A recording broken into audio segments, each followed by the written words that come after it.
കൽപ്പറ്റ ആസ്ഥാനമായി പ്രവർത്തിക്കുന്ന Hume centre for ecology and wildlife biology ഡയറക്ടറായ CK വിഷ്ണുദാസാണ് ഇന്ന് നമുക്കൊപ്പം ഉള്ളത്. ഒരു വലിയ ദുരന്തത്തിന് ശേഷമാണ് നമ്മൾ സംസാരിക്കുന്നത്.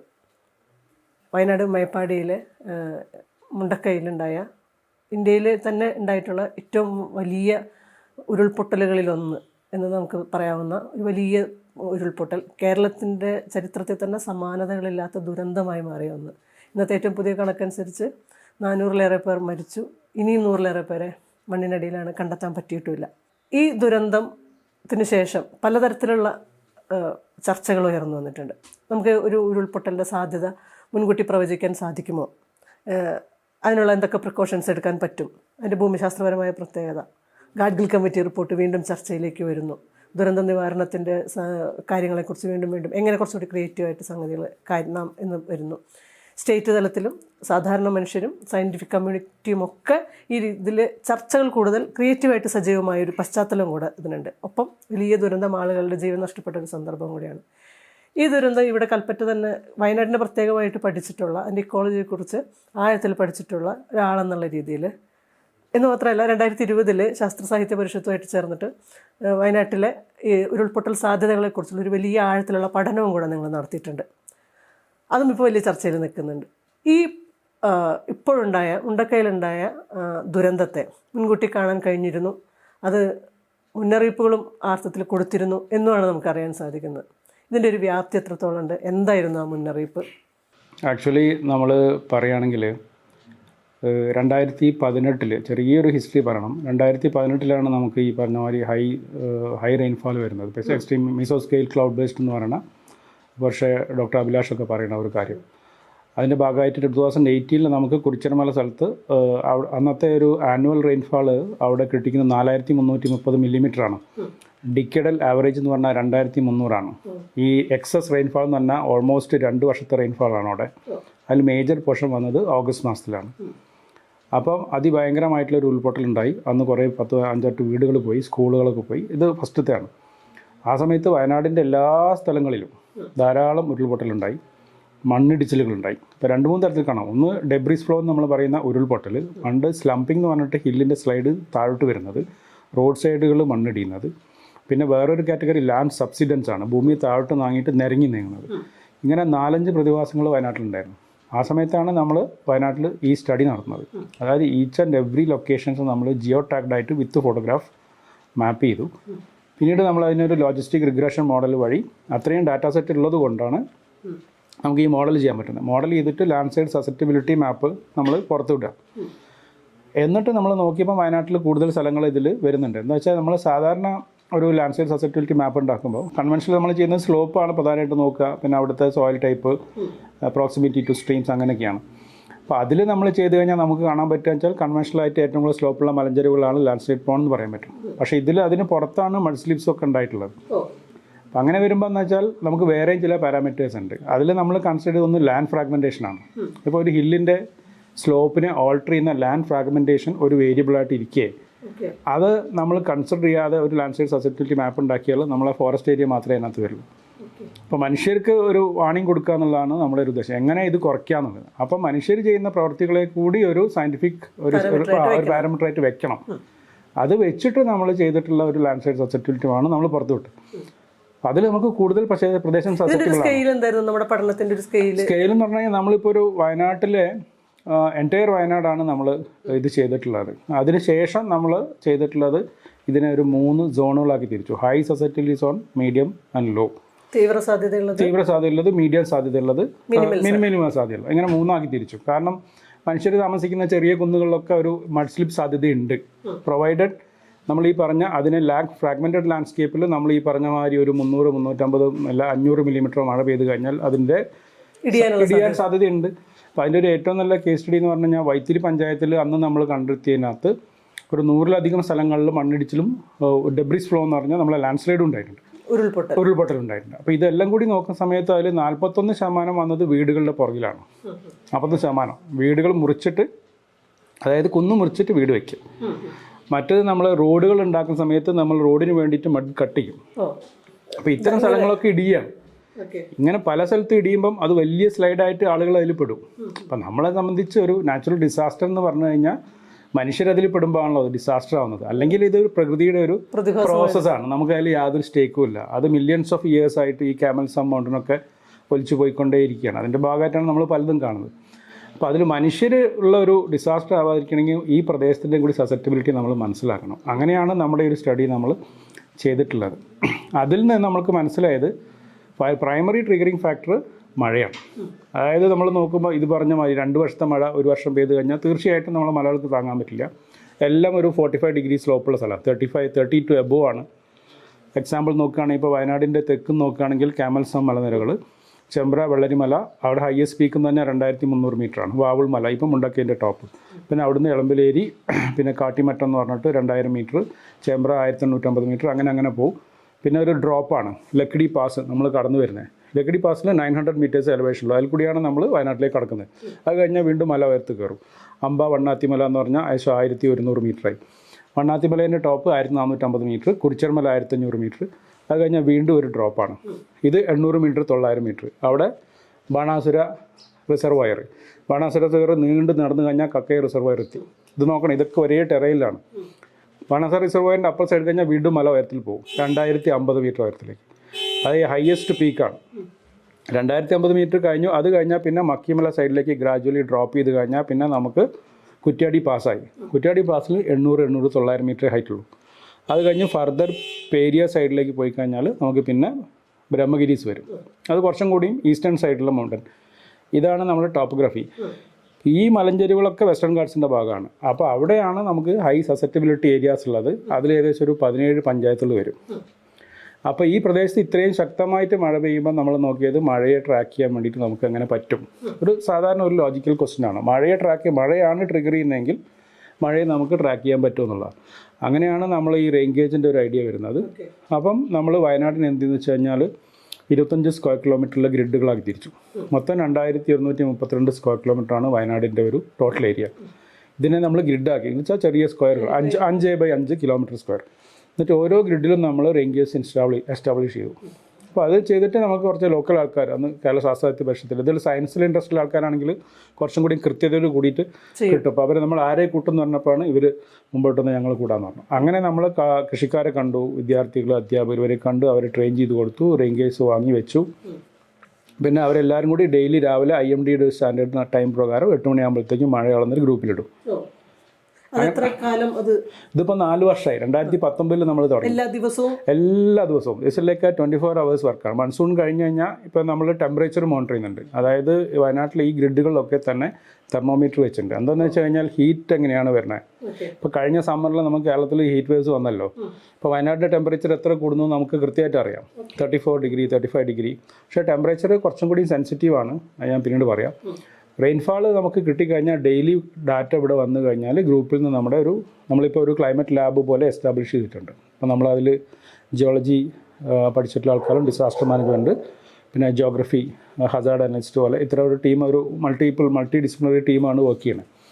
അപ്പോൾ വന്നു കഴിഞ്ഞാൽ ഈ ഡാറ്റയെ നമ്മൾ എല്ലാം ജിയോ ടാഗ്ഡാണ്, എല്ലാ റെയിൻ ഗേജസും. അപ്പോൾ നമുക്ക് ഡാറ്റ വന്നു കഴിഞ്ഞാൽ നമുക്ക് എക്സാക്ട് ലൊക്കേഷൻ പിൻ പോയിൻ്റ് ചെയ്യാൻ പറ്റും. അപ്പോൾ ഈ 4 വർഷം കൊണ്ട് നമുക്ക് ഈ മലനിരകളിലുള്ള എല്ലാ സ്ഥലത്തെയും റെയിൻഫാൾ ഡാറ്റ നമ്മൾക്ക് കയ്യിലുണ്ട്. ഓരോ സ്ഥലത്തെ ഒരു പെർ ഡേ റെയിൻഫാൾ ഡാറ്റ ഉണ്ട്.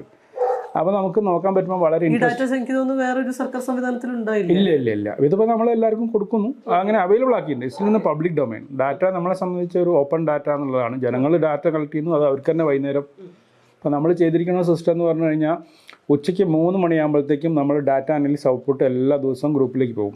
അതൊന്ന് ഗ്രിഡ് വൈസ് ഡാറ്റ, അത് ഓരോ ഗ്രിഡിലും എത്ര റെയിൻഫാൾ ഇൻറ്റൻസിറ്റി റിസീവ് ചെയ്തിട്ടുണ്ട്. 2 പഞ്ചായത്ത് വൈസ് ആവറേജ്. അതായത് നമ്മൾ ഡിസിഷൻസ് ഒക്കെ എടുക്കുന്നത് ലോക്കൽ പഞ്ചായത്താണ്. ഇപ്പോൾ റവന്യൂ ഡിപ്പാർട്ട്മെൻറ്റ് ഒരു വാണിംഗ് കൊടുത്താൽ കൺസേൺ പഞ്ചായത്തിലാണ് പോവുക. അപ്പോൾ എത്ര എണ്ണം വെച്ചിട്ടുണ്ട്? ഇത് 108 ഗ്രിഡുകളാണുള്ളത്. അതിൽ കുറച്ച് ഒരു 5-6 നോൺ ഫോറസ്റ്റ് ഗ്രിഡ് വെച്ച് ബാക്കി എല്ലാ ഗ്രിഡിലും ഏകദേശം ഒരു 180-200 അടുത്ത് ഗേജുകൾ ഇന്ന് വയനാട്ടിലുണ്ട്. ചില ഗ്രിഡുകളിൽ 4-5 ഉണ്ട്, ചിലതിൽ മിനിമം 2 ഉണ്ട്.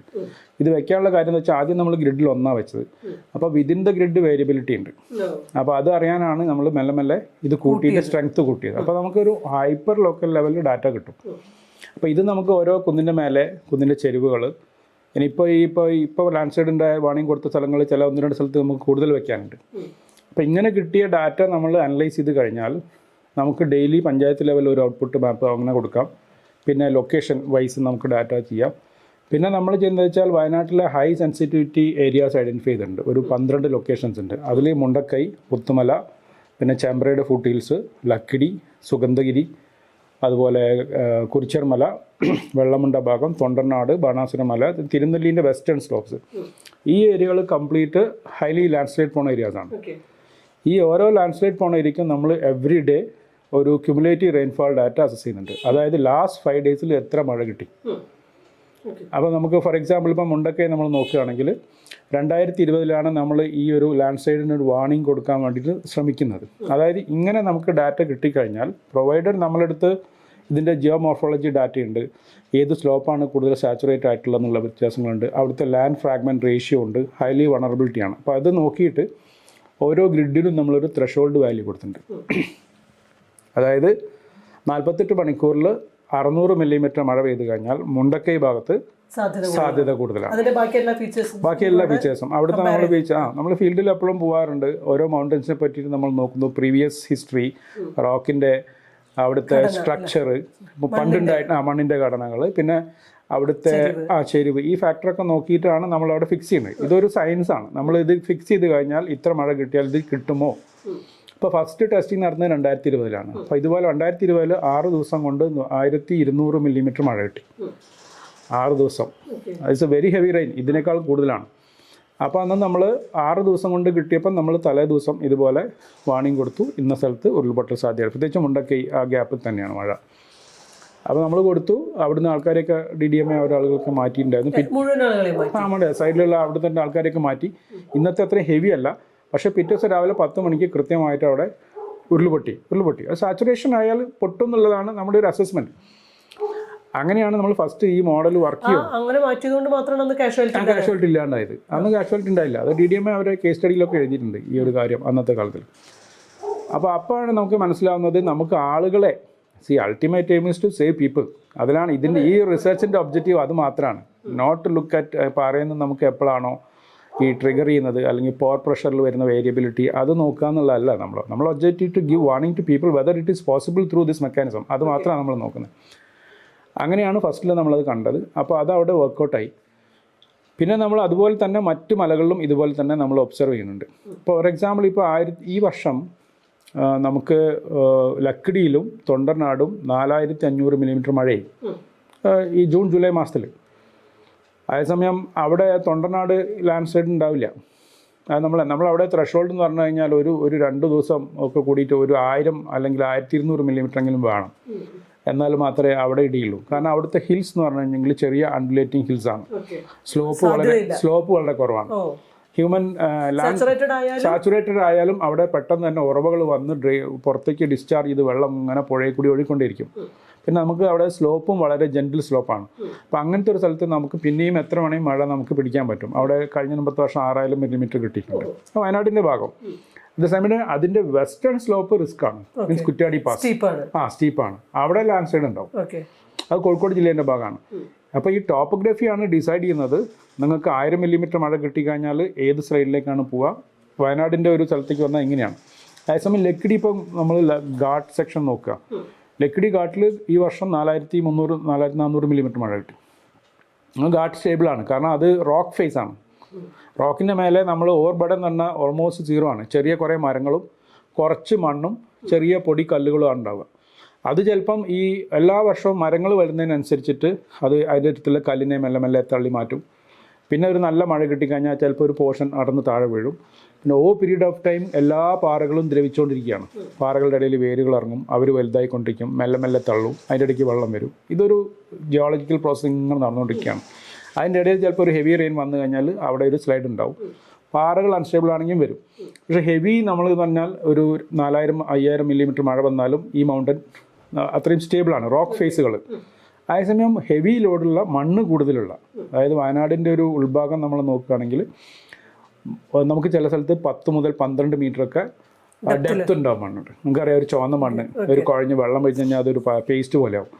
ഈ ടൈപ്പ് മണ്ണുള്ള സ്ഥലത്ത് ധാരാളം വെള്ളം പിടിച്ച് വയ്ക്കാറ്. അതാണ് നമുക്ക് ഇവിടെ സ്ലൈഡ് ഉണ്ടാക്കുന്നത്. ഇപ്പോൾ 2018 നമ്മുടെ മാനന്തവാടി ഉണ്ടായിട്ടുള്ള ഉരുൾപൊട്ടൽ മുഴുവൻ ഈ മണ്ണ് അങ്ങോട്ട് വന്നതാണ്. അതിൽ ഏറ്റവും കൂടുതൽ നമ്മൾ കണ്ടത് വലിയൊരു കുന്നിൻ്റെ ഏകദേശം ഒരു 15 മീറ്റർ വരെ ഈ മണ്ണ് തന്നെയുള്ളൂ. അപ്പോൾ അത് കുടിച്ച് നിൽക്കുക. ഇത്രയും വലിയ ഹില്ലൊന്നുമല്ല. അതും നമ്മൾ ശ്രദ്ധിക്കേണ്ട കാര്യമാണ്. അപ്പം ഇതിനെപ്പറ്റി കുറേ ഡീറ്റെയിൽ ആയിട്ട് വയനാടിൻ്റെ സോയിൽ ഡെപ്തിനെ കുറിച്ച് നല്ലൊരു പഠനം നടത്തി കഴിഞ്ഞാൽ നമുക്ക് കൃത്യമായിട്ട് അസസ് ചെയ്യാൻ പറ്റും എവിടെയൊക്കെ സാച്ചുറേഷൻ ആവും എന്നുള്ളത്. പിന്നെ വേറൊരു ഫാക്ടറും കൂടി പറയാനുള്ളത് ഈ ലാൻഡ് യൂസ് ചേഞ്ച് ആണ്, ഭൂവിനിയോഗത്തിലെ വ്യത്യാസം. ഇപ്പോൾ 2018 ലാൻഡ് സ്ലൈഡ് നമ്മൾ കണ്ടത് ഈ കുറിച്യർമലയാണ്. കുറിച്യർമല ലാൻഡ് സ്ലൈഡ് ഉണ്ടാകുന്നത് ഈ മലയുടെ മേലെ ടീ പ്ലാന്റേഷനാണ്. ടീ പ്ലാന്റേഷൻ കഴിഞ്ഞിട്ടുള്ള ഭാഗത്തു നിന്ന് ഫോറസ്റ്റ് സ്റ്റാർട്ട് ചെയ്യുന്നൊരു ഭാഗമുണ്ട്. അപ്പോൾ അവിടെ വരെ ടീ നിൽക്കുകയാണ്, അതിൻ്റെ മേലെ ഫോറസ്റ്റാണ്. ശക്തമായിട്ടുള്ള മഴ പെയ്യുന്നു. ടീ ഗാർഡനിൽ നമുക്ക് റൂട്ടായിട്ട് വലിയ ഡീപ്പ് റൂട്ടഡ് ട്രീസ് ഒന്നുമില്ല. അതേസമയം മേലെ നല്ല ഫോറസ്റ്റിൽ നല്ല ട്രീസും മരങ്ങളൊക്കെ ഉണ്ട്. അപ്പോൾ മഴ നന്നായിട്ട് ഈ പറഞ്ഞ മാതിരി ഏകദേശം ഒരു 1500 മില്ലിമീറ്റർ മഴ ഏറ്റവും ഓഗസ്റ്റിൽ പെയ്തിട്ടുണ്ട്. എക്സസ് റെയിൻഫാൾ പെയ്യുന്നു, മേലെ ഭയങ്കരമായിട്ട് വെയിറ്റ് കൂടുന്നു. അപ്പോൾ ഈ ടീ ഗാർഡൻ്റെ പാഷം തുടങ്ങുന്ന സ്ഥലത്ത് മണ്ണിൽ യാതൊരു പിടുത്തമില്ലാത്തതുകൊണ്ട് അത് മെല്ലെ താഴേക്ക് സ്ലംപ് ചെയ്യും, തള്ളി വരും. വെയിറ്റ് മേലെ നല്ല വെള്ളം നിൽക്കുകയാണ്. അപ്പോൾ ഇത് താങ്ങാൻ പറ്റില്ല. അപ്പോൾ അത് അവിടെ നിന്ന് തള്ളുമ്പോഴത്തേക്കും മുട്ട മേലെ നിന്ന് ഇടിഞ്ഞു വരും. അപ്പോൾ നമ്മൾ ക്രൗൺ നോക്കുമ്പോൾ ഫോറസ്റ്റിലാണ്. അപ്പോൾ ലാൻഡ് യൂസ് ആണ് ഈ പെർട്ടിക്കുലർ കേസിൽ ഇത് ട്രിഗർ ചെയ്യുന്നത്. മനസ്സിലായില്ലേ? താഴേന്ന് മണ്ണ് ഇടിയുന്നു, വെയിറ്റ് താങ്ങാൻ പറ്റാണ്ട് മേലെ നിന്ന് കംപ്ലീറ്റ് ഇടിഞ്ഞ് താഴ്ത്ത് വീഴും. അത് 3 വർഷം തുടർച്ചയായിട്ട് ഇടുന്നു. ആ മല ഇപ്പോഴും സ്റ്റേബിൾ അല്ല. അപ്പോൾ അവിടെ ആൾക്കാർ രക്ഷപ്പെട്ടത് എന്താ വെച്ച് കഴിഞ്ഞാൽ ഈ ഫ്ലോ പാത്തിൽ ഒരു റോക്കിൽ പോയി തട്ടിയിട്ട് അത് ടീ എസ്റ്റേറ്റ് കൂടി തന്നെ താഴ്ത്തു പോയി. ഇല്ലെങ്കിൽ അവിടെ ഒരു 2000-ഓളം ആളുകൾ താമസിക്കുന്നുണ്ട് ഈ സ്ലോപ്പിൽ. ഇന്നിപ്പോൾ കേരളത്തിൽ ഏറ്റവും അടിയന്തരമായിട്ട് ചെയ്യേണ്ട ഒരു താഴ്വരയാണ് അത്. മലപ്രദേശമാണ് ഈ കുറിച്യർമലയുള്ളത്, സേട്ടുകുന്ന് മേൽമുറി എന്ന് പറയുന്നത്. അപ്പോൾ ഇത് പറയുമ്പോൾ നമ്മൾ ഇതിൽ കൂടിയൊക്കെ പറയുമ്പോൾ ആളുകൾക്ക് പേടിയാവും, പാനിക്കാവും. അതുകൊണ്ട് നമ്മൾ പൊതുവേ അങ്ങനെ പറയാറില്ല. കാരണം അത് അവർക്ക് അവിടെ മാറിപ്പോകാനൊരു സാഹചര്യം ഇല്ലാത്തോളം കാലം നമ്മളിങ്ങനെ പറയുമ്പോൾ ഉള്ളൊരു പ്രശ്നമുണ്ട് അതിനകത്ത്. അപ്പോൾ അതെന്ന് വെച്ചാൽ ഗ്രാജ്വലി അവിടെ നിന്ന് ആളുകൾക്ക് വേറെ സ്ഥലത്തേക്ക് പോകാനുള്ളൊരു സംവിധാനം നമുക്ക് ഉണ്ടാക്കി കൊടുക്കുന്നുണ്ട്. കാരണം മഴ പെയ്യും, ഹൈലി വളറബിൾ ആണ് എന്നുള്ള കാര്യത്തിൽ യാതൊരു സംശയമില്ല. ഇതാണ് ഇപ്പോൾ ഈ മുണ്ടക്കയിൽ ഇത് തന്നെയാണ്. ഈ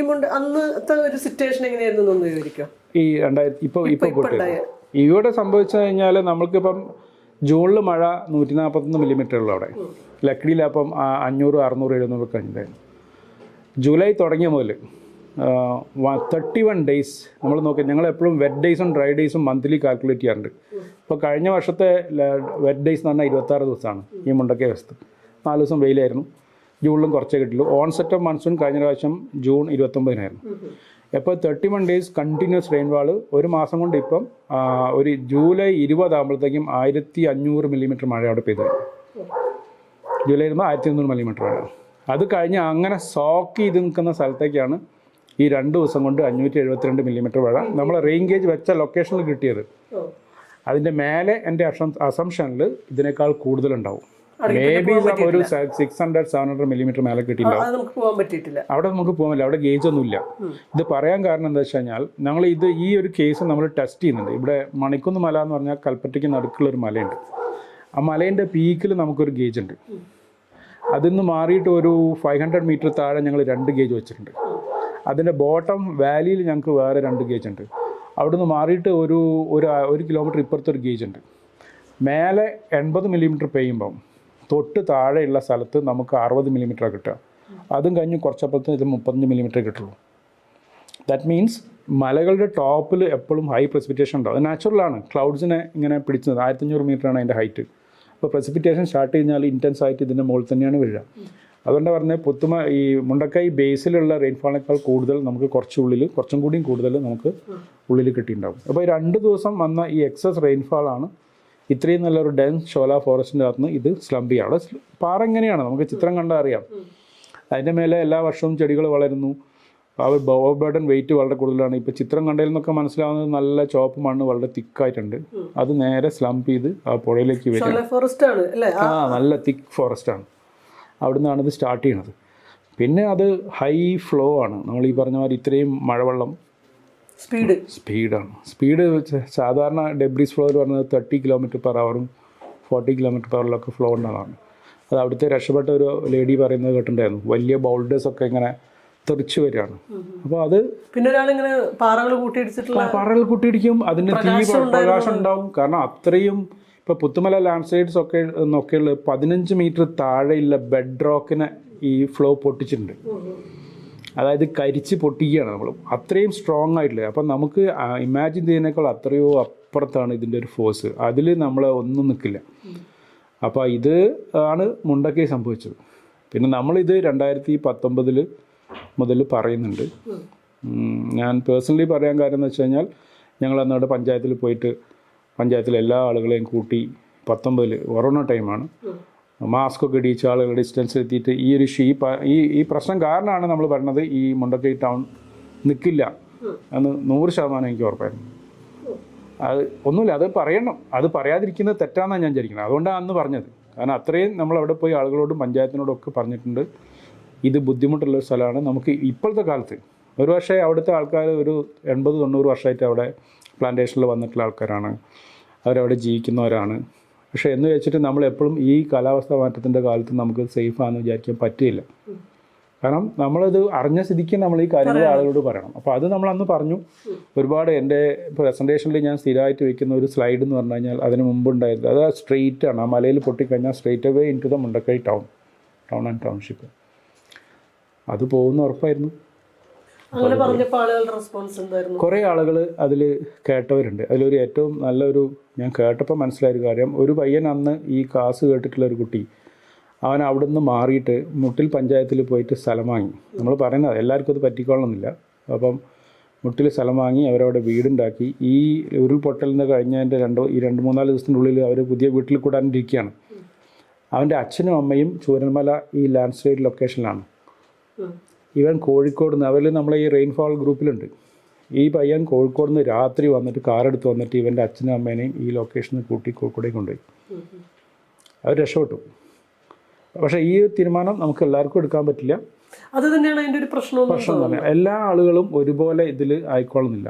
അപ്പോൾ ആളുകളുടെ മാത്രമായിരിക്കില്ല, അല്ലല്ല, ആളുകളുടെ ഒരു മനഃശാസ്ത്രം എന്ന് പറഞ്ഞാൽ നമ്മൾ ഉൾപ്പെടെയുള്ള ആളുകൾ, നമ്മളൊരു സ്ഥലത്ത് ജീവിക്കുകയാണെങ്കിൽ നമ്മൾ ഇപ്പറും പോയി നമുക്ക് ഈ പുഴയെ നമുക്കറിയാം, ഈ മലയെ നമുക്കറിയാം, ഇവിടെ എത്ര കാലമായി ഞാനും പറയും, ഞാൻ വയനാട്ടുകാരനാണ്, എൻ്റെ അച്ഛനും അമ്മയൊക്കെ ഇവിടെ ജനിച്ചു വളർന്നതാണ്. അപ്പോൾ നമുക്ക് എൻ്റെ മലയെ നോക്കി നമുക്കറിയാം ഇതൊക്കെ. പക്ഷേ ആ മലയല്ല എന്നുള്ളത്, അന്നത്തെ മൺസൂൺ അല്ല എന്നുള്ളത്. മൺസൂൺ മാറി എന്നുള്ളത്, അതിതീവ്ര മഴ വരുന്നു എന്ന് പറഞ്ഞിരിക്കുമ്പോൾ നമ്മൾക്ക് അത്രയും വൾണറബിൾ ആയിട്ടുള്ള ലൊക്കേഷനാണെന്നുള്ളത് നമുക്ക് ബോധ്യം വരണം. അപ്പോൾ അറ്റ്ലീസ്റ്റ് നമുക്ക് ഇതിൻ്റെ ഒരു സിഗ്നൽ കിട്ടുമ്പം നമ്മൾ മാറുക എന്നുള്ളത് പ്രധാനപ്പെട്ടൊരു കാര്യമാണ്. അവിടെ വേറൊരു പ്രശ്നമുണ്ടല്ലോ, അതായത് ആളുകൾക്ക് സ്വയമേവ മാറൽ പ്രാക്ടിക്കലല്ല, സാമ്പത്തികമായിട്ട് തൊഴിൽപരമായിട്ട് ഒക്കെ.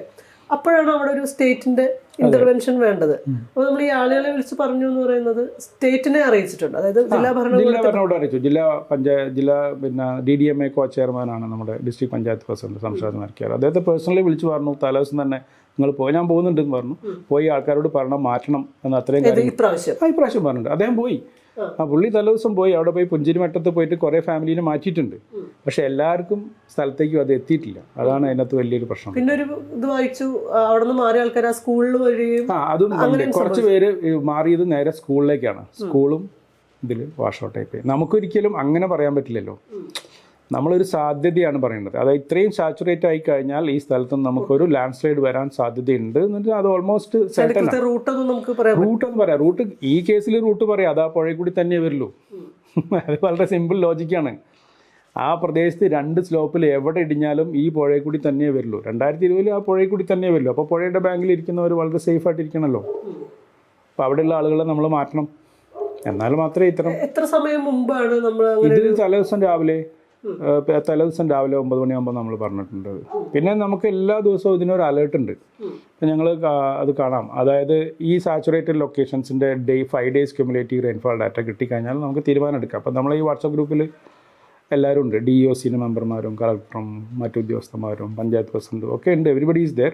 അപ്പോൾ ഞങ്ങളൊരു രീതി എന്ന് പറഞ്ഞാൽ ഞങ്ങൾ ഒഫീഷ്യലി വാണിംഗ് കൊടുക്കേണ്ട സ്ഥാപനമല്ല. അപ്പോൾ നമ്മൾ അനാലിസും ഇൻഫറൻസും നേരെ ഇതിലേക്കിടും. അപ്പോൾ അതിൽ നിന്ന് നോക്കിയിട്ട് തീരുമാനം എടുക്കുക എന്നുള്ളതാണ്. അപ്പോൾ അങ്ങനെയാണ് നമ്മൾ ചെയ്യുന്നത്. അപ്പോൾ ഇത് എല്ലാ ദിവസവും ഉണ്ട്. അതിനുശേഷം പിറ്റത്തെ ദിവസം ഈ മഴ നിന്നിട്ടില്ല. വയനാട്ടിലെ ബാക്കി 8 ലൊക്കേഷനിൽ ഹൈലി സാച്ചുറേഷൻ ആയിരുന്നു. അപ്പോൾ പിറ്റേ ദിവസം നമ്മൾ സാധാരണ ഇനി ഇതുപോലത്തെ പ്രശ്നം ഉണ്ടാവിച്ചിട്ട് തലേദിവസം ഞാൻ നേരിട്ട് കളക്ടറേറ്റ് പോയി DOCയിലെ നമ്മളെ പഴയ സ്റ്റാഫിനെ കണ്ട് അവരോട് പറഞ്ഞ് അവർ വൈകുന്നേരം 5 മണിക്ക് ഒരു അലേർട്ട് ഇറക്കി കുറേ മലകളിൽ നിന്ന് ആൾക്കാരെ മാറ്റി. അതിൽ 2 സ്ഥലത്ത് സ്ലൈഡ് ഉണ്ടായി പിറ്റേ ദിവസം. അത് മൈനർ സ്ലൈഡാണ്, അത്രേ നമ്മൾ പ്രതീക്ഷിക്കുള്ളൂ, കാരണം മഴ കുറഞ്ഞു. എന്നാലും അവിടെ സ്ലൈഡ് ഉണ്ടാവുമെന്ന് നമ്മളൊരു നമ്മുടെ സിസ്റ്റം പറയുന്നു.